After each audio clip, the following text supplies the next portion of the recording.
Pendant qu'on espère en Dieu, il faut qu'on continue à faire ce qui est juste.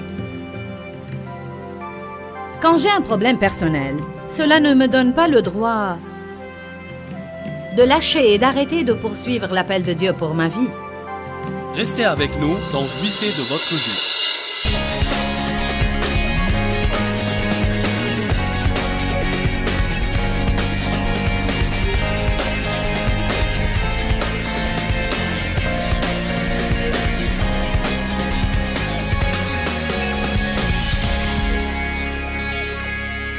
La Bible déclare que Dieu attend dans l'expectative le moment de faire grâce à ceux qui dans l'expectative espèrent en lui. Cela est écrit dans Ésaïe 30, 18 dans la Bible amplifiée. Dieu attend, désire et aspire à faire grâce à tous ceux qui espèrent, désirent et aspirent à lui.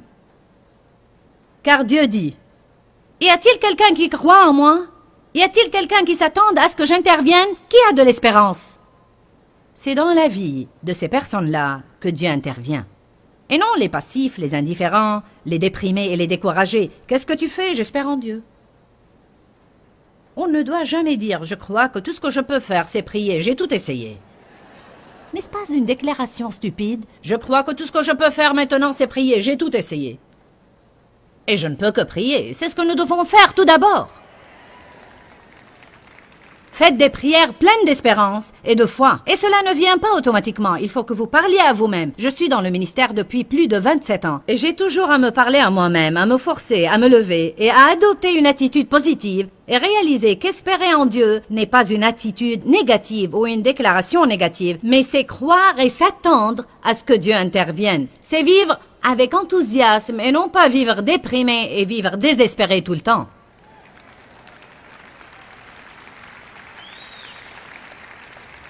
J'ai un enseignement que je vais prêcher bientôt quand je trouverai le temps opportun et qui est intitulé « Gardez votre passion et votre enthousiasme au sujet de Dieu ». Je crois vraiment qu'on s'habitue souvent à ce que Dieu fait et les choses qui nous enthousiasmaient et nous encourageaient à nous lever chaque jour et aimer la vie deviennent dépassées. Il est merveilleux de servir Dieu. Comment feriez-vous face à vos problèmes sans Jésus? Ce ne serait pas amusant, n'est-ce pas?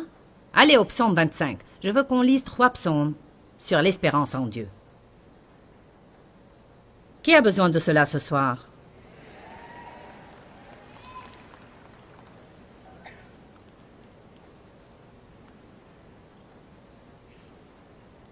J'aime beaucoup le premier verset.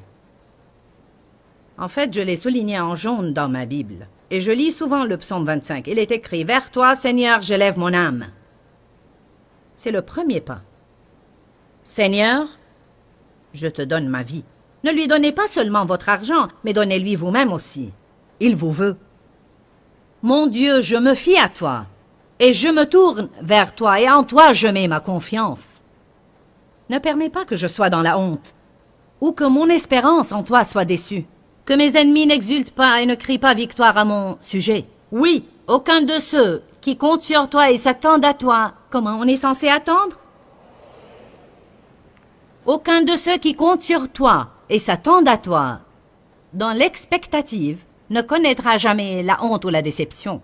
Ils seront dans la honte ceux qui sans raison ne sont que des traîtres. Seigneur éternel, montre-moi le chemin, enseigne-moi tes voies. Il dit pendant que j'attends en espérant, montre-moi ce qu'il faut faire. Si tu me montres ce qu'il faut faire, je le ferai car tu m'aideras. Mais si tu ne me montres rien, j'attendrai dans l'expectative jusqu'à ce que tu interviennes miraculeusement dans ma vie.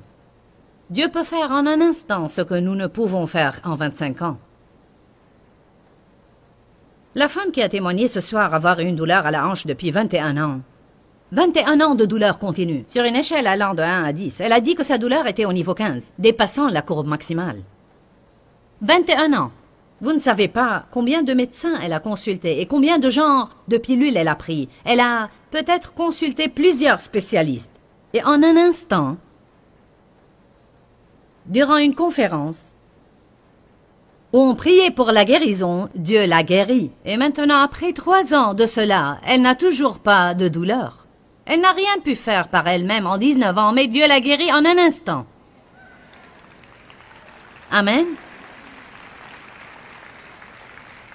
attendez avec espérance. Je sens l'urgence de vous dire cela ce soir. N'attendez pas en faisant des déclarations négatives. Ne sortez pas déjeuner avec vos amis en parlant tout le temps de vos problèmes et puis de comment vous espérez en Dieu.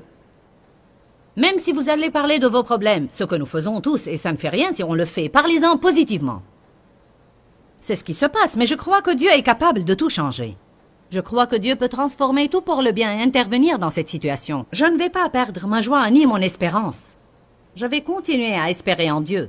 Et même si les choses ne finiront pas comme je l'espérais, je vais continuer à m'attendre à ce que Dieu les transforme pour le bien. Allez, est-ce que vous allez prendre la vie du côté positif?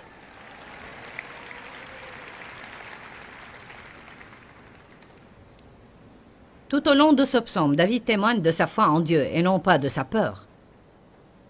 Il ne parle pas beaucoup de ses problèmes, mais il déclare en fait comment il est sûr que son espérance en Dieu ne le laissera jamais honteux et sans réponse. Allez au psaume 33, 22. J'ai été rempli d'enthousiasme quand j'ai lu ça. J'ai dit, oh Jésus, alléluia. J'ai crié à haute voix quand je l'ai lu. Ouh, c'est un beau verset. Que ta miséricorde et ta bienveillance soient sur nous, ô Seigneur, dans la mesure de notre attente et notre espoir en toi. Ouh, vous pouvez dire, ouh, c'est un beau verset. En d'autres termes, il dit, avec la même mesure que nous espérons en toi, Seigneur. Avec cette même mesure que ta miséricorde et ta bienveillance soient révélées dans notre vie.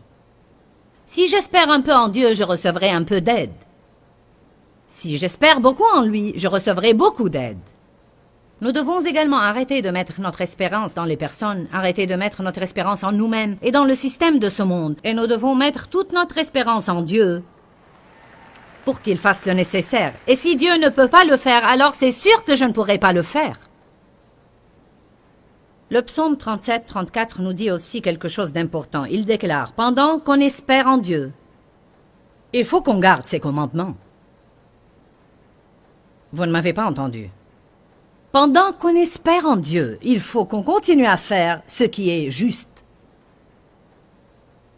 Quand j'ai un problème personnel, cela ne me donne pas le droit de lâcher et d'arrêter de poursuivre l'appel de Dieu pour ma vie. Quand j'ai un problème personnel, cela ne me donne pas le droit de ne plus donner mes dîmes et mes offrandes. Quand j'ai un problème personnel, cela ne veut pas dire que j'ai maintenant la liberté de ne plus traiter les gens comme il faut, car après tout, j'ai un problème et vous devez comprendre que je suis sur mes nerfs. Allez, je parle à quelqu'un ici ce soir. Vous dites, j'espère en Dieu, mais est-ce que vous continuez à garder ses commandements? Dans Deutéronome chapitre 8, pas besoin d'ouvrir vos Bibles, mais quand Dieu a guidé les Israélites à travers le désert où ils ont erré pendant 40 ans, la Bible dit qu'il les a guidés dans le chemin long et difficile afin de les tester et de les éprouver pour savoir s'ils garderaient ou non ses commandements. Je vous dis, si vous n'allez pas adorer le Seigneur dans le désert, vous ne le ferez pas au sommet de la montagne.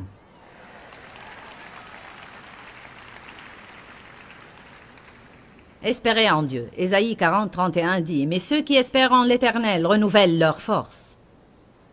Ils prennent leur vol comme les aigles. » Quelque chose va se passer pendant qu'ils espèrent. Ils vont renouveler leur force. Mais ceux qui espèrent en l'Éternel renouvellent leur force. Ils déploient leurs ailes comme les aigles. Ils courent et ne se lassent pas. Ils marchent et ne se fatiguent pas. Et pendant que vous espérez en Dieu, vous vous fortifierez dans votre foi pour faire quoi que Dieu vous demandera de faire et au moment qu'il précisera. Si vous n'avez pas la force de Dieu en vous, ce qui arrive à beaucoup de gens, c'est qu'ils ne gardent pas leur foi forte et dès qu'ils ont un problème, ils se hâtent pour se fortifier dans la foi. Il serait très sage de notre part de passer une partie de notre jour en espérant en Dieu et dans sa présence et en disant « Je t'aime Seigneur, j'espère en toi, j'attends à ce que tu interviennes dans ma vie, merci de m'avoir fortifié, je ne sais pas ce qui va se passer demain Seigneur, mais je veux être prête en ce moment. » Je ne veux pas être mauvaise, géniale, négative et plaintive. Je veux rester calme, cool et sereine. Je veux rester stable. Si vous espérez en Dieu, il vous demandera de faire quelque chose, mais ça peut être quelque chose que vous ne voulez pas faire. Alors vous avez besoin d'être fortifié par le Seigneur pendant que vous attendez, pour que vous fassiez tout ce qu'il vous demandera de faire. Et s'il vous demandait de confronter une personne que vous ne voulez pas confronter, vous savez quoi? Beaucoup de gens ici n'aiment pas la confrontation. Vous essayez de fuir le plus loin possible de la confrontation. Mais Dieu veut souvent qu'on confronte les gens et qu'on confronte le mal dans notre vie. Et si Dieu vous demandait de continuer à faire une chose à laquelle vous voulez échapper,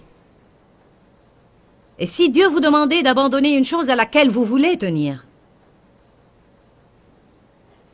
vous avez besoin de force pour faire cela. Et si vous étiez dans une mauvaise relation, et si vous teniez à une relation d'amitié avec quelqu'un, ou une relation amoureuse qui vous entraîne de plus en plus dans le mal et dans le péché, mais vous êtes attaché à cette relation émotionnellement, votre âme est liée à la sienne dans cette relation, vous craignez d'être seul, et si Dieu dit ce que vous devez faire, vous avez espéré en moi, et maintenant vous êtes convaincu dans votre cœur que vous devez oublier et abandonner cette relation, car en fait elle empoisonne votre vie.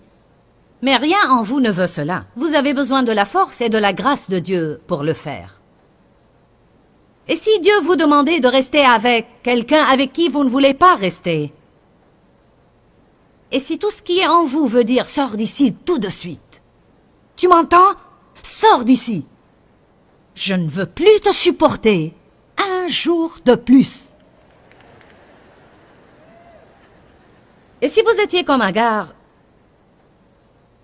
dans Genèse qui s'était enfuie devant Sarah car celle-ci l'a maltraitée, et l'ange de Dieu l'a rencontrée dans le désert et lui a dit « Retourne chez ta maîtresse et humblement sois lui soumise. Retourne chez elle !» Je parle avec quelqu'un ce soir. Et si Dave avait perdu tout espoir en moi au début de notre mariage, je n'étais pas facile à vivre. J'avais beaucoup de problèmes dans ma vie. Beaucoup de problèmes. Et ce n'était pas tout de ma faute car j'ai été maltraitée et j'avais du mal à savoir qui j'étais, à plus forte raison comment agir. J'avais besoin d'aide. Vous savez quoi? Il se peut que Dieu vous assigne la responsabilité d'aider une personne qui serait une écharpe dans votre chair au début. N'avez-vous pas prié pour que Dieu se serve de vous? Si, mais ce n'est pas ce que je voulais dire. Salut, je parle à quelqu'un ce soir. N'avez-vous pas prié pour que le Seigneur se serve de vous? Seigneur, laisse-moi aider quelqu'un. Vous savez, on veut aider les personnes agréables. On veut aider les personnes qui réagissent rapidement en nous rendant notre amour. Et si Dieu vous demandait de rester dans un endroit où vous ne voulez pas rester, ou de quitter un endroit où vous voulez rester, et si votre patron vous rendait fou, mais vous êtes la seule lumière et la seule espérance dans ce lieu obscur, et vous voulez plus que tout quitter ce lieu, mais Dieu vous dit « Je veux que vous y restiez. » Allez. Seigneur, je veux que tu te serves de moi, mais seulement si c'est confortable. Et si vous espériez en Dieu pour qu'il vous donne votre percée, et il vous dit « Je veux que vous alliez et fassiez la paix. » Seigneur, je prie pour la paix. Non, je veux que vous alliez faire la paix. Je veux que vous preniez l'initiative de parler à cette personne qui vous a fait du mal et vous a maltraité. Je ne veux pas que vous attendiez à ce qu'elle vienne à vous. Je ne veux pas que vous attendiez à ce que j'intervienne miraculeusement. Je veux que vous alliez par la force de ma puissance et je veux que vous alliez faire vous-même la paix. Je veux que vous vous humiliez et que vous dites « Oublions le passé et soyons amis. » Je ne peux pas faire ça, Seigneur.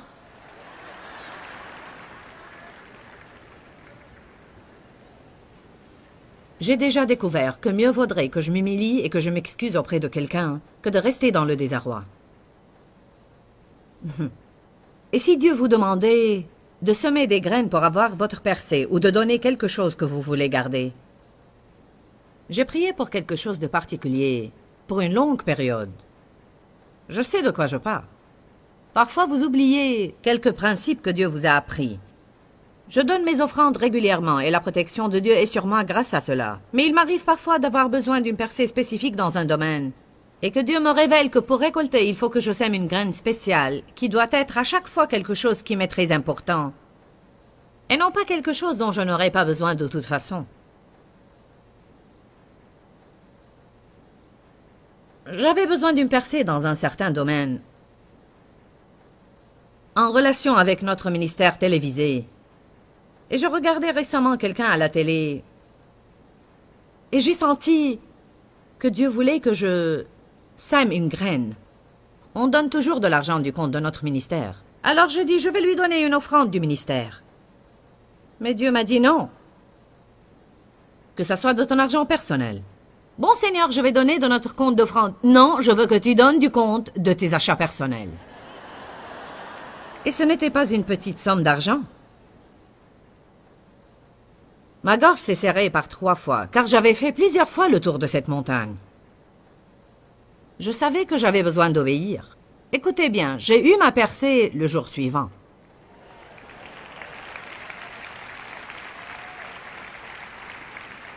Et maintenant, j'espère en Dieu régulièrement. Peut-être que si je n'espérais pas en Dieu quand il m'a demandé de faire ce que je ne voulais pas faire dans le naturel, je n'aurais pas eu la force de le faire. Tous ceux qui espèrent en l'Éternel renouvellent leur force.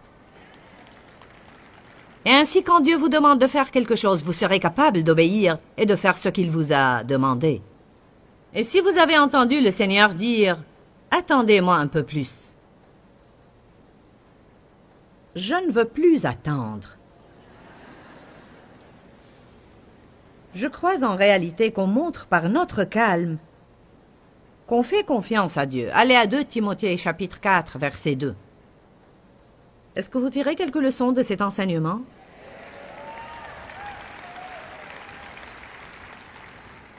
Vous êtes silencieux. Vous avez à m'encourager un petit peu.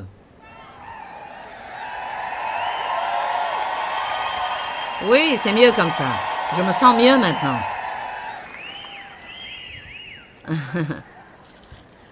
2 Timothée chapitre 4, verset 2.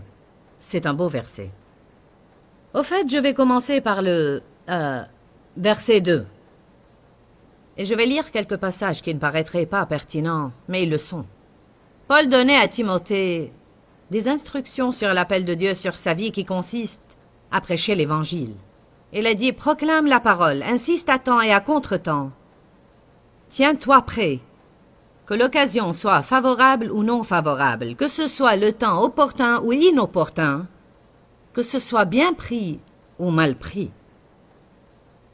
En tant que pasteur qui prêche la parole, tu as montré aux gens. Encerclez le mot montrer, parce que Dieu veut qu'on montre quelque chose aux gens et non pas juste leur dire quelque chose tout le temps. Tu as montré aux gens dans quelle mesure ils vivent dans le péché. Convainc, réprimande, reprend, encourage et exhorte par ton enseignement, et cela avec une patience inlassable.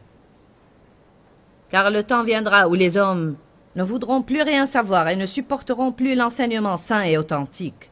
Mais au gré de leurs propres désirs, ils se choisiront une foule de maîtres à qui ils ne demanderont que de leur caresser agréablement les oreilles. Ils détourneront l'oreille de la vérité pour écouter des récits de pure invention. Certains n'écouteront pas la vérité si elle commence à les réprimander et si elle veut dire qu'ils auront à faire des changements dans leur vie. Alors ils laissent leur groupe après avoir critiqué le maître et trouvent un autre groupe dont le maître donne des enseignements qui leur plaisent. Combien de personnes ont éteint la télé pour ne pas regarder mon émission? Sérieusement, combien de personnes étaient en train de regarder mon programme et quand j'ai commencé à parler du péché ou à parler des offrandes ou même à parler des attitudes, ils n'ont plus voulu m'entendre. Mais mon programme était mis sur plusieurs stations et vous aurez à changer plusieurs canaux pour m'échapper.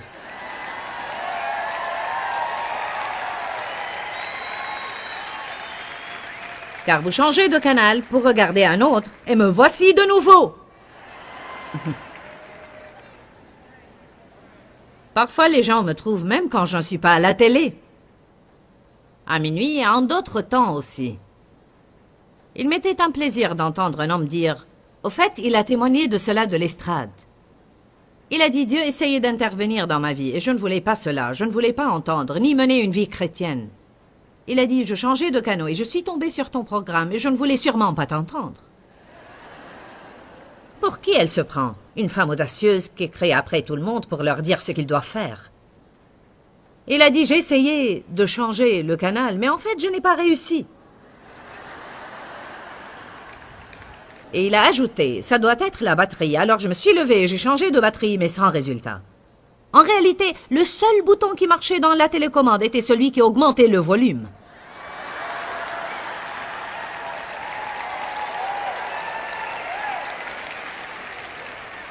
Je lui ai dit, tu as su quel était le problème de la télécommande? Il a dit, à la fin de ton émission, elle a marché normalement. J'ai juste répété l'histoire de cet homme. Amen. Ça ne sert à rien de changer le canal si vous n'aimez pas ce que je dis. Car vous allez me voir ou voir quelqu'un d'autre. Éventuellement, Dieu vous inculquera la vérité d'une façon ou d'une autre, car seule la vérité vous rendra libre. Vous pouvez trouver quelqu'un qui caresserait vos oreilles si vous voulez, mais vous allez rester esclave. Il faut avoir ce dont nous avons besoin, non ce que nous voulons. Il a dit à Timothée, « Va là-bas vite et prêche la vérité. Insiste et sois toujours prêt, car le temps est très court. Montre aux gens dans quelle mesure ils vivent dans le péché. » Verset 5. « Mais toi, Timothée, pendant que tu fais tout cela, écoute bien ce que je veux que tu fasses, Timothée, pour que tu sois fort en Dieu. Je veux que tu restes calme, sobre et serein. » Wouh! Alléluia! J'ai découvert que si je reste calme, cela intensifiera l'onction sur ma vie. Marc 4, n'ouvrez pas vos livres. Jésus est resté calme face à la tempête. Et cela lui a donné l'autorité sur la tempête. Les disciples n'avaient pas d'autorité sur la tempête. Ils n'avaient pas de paix en eux-mêmes pour pouvoir apaiser la tempête. Ça ne dépend pas non plus de ce que nous faisons extérieurement. Il s'agit de notre paix intérieure et de notre sérénité. 1 Pierre 3 dit que Dieu se réjouit dans l'esprit doux et paisible qui n'est ni inquiet ni tourmenté. Planificateur, attention! Car quand vous faites votre beau petit plan, votre petit plan parfait pour un jour parfait ou pour une semaine parfaite, préparez-vous alors à voir vos plans bouleversés. Parce que les parfaits petits plans en général réussissent rarement. Dieu m'a dit quelque chose que je veux partager avec vous et je crois que si vous me comprenez bien, combien d'entre vous sont de grands planificateurs? Bien, beaucoup de personnes. J'ai une de mes filles qui ne planifie pas et une autre qui planifie chaque seconde de la journée. Devinez laquelle est en paix, celle qui ne planifie pas. Elle dit « Que sera, sera ». Béni soit Dieu. Qu'est-ce que tu fais là? Rien, je peux venir, bien sûr. Dieu nous a créés différents les uns des autres et nous sommes constitués différemment pour des appels différents. Et personne n'a à s'excuser pour ce qu'il est. Mais parfois, notre plus grande force devient aussi notre plus grande faiblesse. Il se peut que votre plus grande force devienne le facteur dont Satan se sert pour vous attaquer. Je crois sans aucun doute qu'il faut planifier, car ceux qui ne planifient rien sont souvent ceux qui n'accomplissent rien. Alors j'ai toujours des plans. Voilà ce que Dieu m'a dit, rappelez-vous de cela. Faites un plan, et puis prenez ce plan dans la prière et offrez-le à Dieu comme un sacrifice. En d'autres termes, maintenant, Seigneur, j'ai mon plan et c'est ce que je veux voir se passer aujourd'hui, cette semaine ou durant ces vacances ou n'importe quand. On parlait aujourd'hui de l'importance de rester calme et serein. Et je suis sûr que des millions de personnes qui nous regardent maintenant ont besoin même maintenant dans leur vie d'être calmes et sereins. Si c'est votre cas, ne pensez pas que vous êtes hors norme, car je vous dis que cela arrive assez régulièrement à nous tous. Jésus a abordé le sujet dans Jean 16, 33 et dans d'autres passages dans la parole de Dieu. Et il a dit, vous allez avoir des tribulations, c'est une promesse. Vous allez avoir des afflictions et des frustrations. Mais il a dit, mais prenez courage, car j'ai vaincu le monde. Dans cette écriture, il nous dit de nous réjouir et en d'autres passages, il nous dit de rester calme. Dis-leur que je les aime. Dans ce livret, Joyce Meyer donne une révélation de l'amour de Dieu pour nous. Pour obtenir ce livret gratuitement, écrivez-nous à Joyce Meyer, boîte postale 40095-6300, Larnaca, Chypre. Ou bien visitez notre site web www.joycemeyer.org/fr.